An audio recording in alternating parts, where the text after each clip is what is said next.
రక్క పచ్చక్క మూడు రంగుల జెండా బట్టి ముచ్చటగా మూడు ముచ్చట్లు మాట్లాడుతున్నావా అక్క? ఏమిచ్చినావక్క స్పీకర్ కు?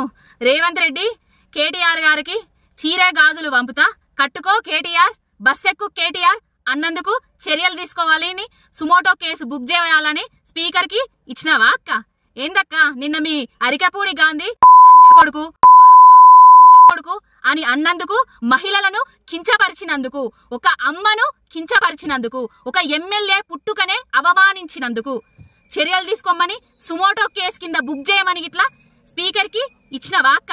ఏందక్క ఈ రెండు నాలుకల సిద్ధాంతాలు? ఏందక్క మీ ద్వంద్వ నీతులు? మీకో నీతి మాకో నీత? స్పీకర్ అందరికీ స్పీకరే. మా మీద వ్యాఖ్యలు చేసినప్పుడు ఎందుకు చర్యలు తీసుకోలేదు? ఎందుకు సుమోటో కేసులుగా బుక్ కాలేదు? మీరందరూ ఎక్కడున్నారు? జైనూరులో అత్యాచారాలు అఘాయిత్యాలు జరిగినప్పుడు ఎక్కడున్నారు? గురుకుల పాఠశాలలో విద్యార్థులు చనిపోయినప్పుడు మీరందరూ ఎక్కడున్నారు? దేనికోసం అక్క ఇదంతా?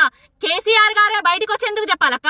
మేము అడుగుతున్న ప్రశ్నలకు సమాధానాలు చెప్పలేక మమ్మల్ని అడుగడుగున నిర్బంధాలు ఆటంకాలు చేస్తున్నందుకు మీరు, మీ ప్రభుత్వము, మీ రేవంత్ రెడ్డి ప్రభుత్వము తక్షణమే బీఆర్ఎస్ పార్టీలో ఉన్న నాయకులకు, కార్యకర్తలకు క్షమాపణలు చెప్పాలి.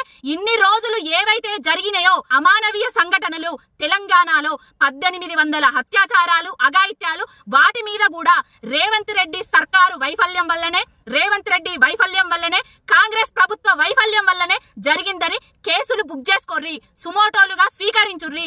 మహిళా కమిషన్ ఒక్క కాంగ్రెస్ కే కమిషన్ గా వ్యవహరించద్దు. రాజ్యాంగబద్ధమైన సంస్థలవి. అందరికీ ఒకటే, అందరికీ ఒక్క నీతే.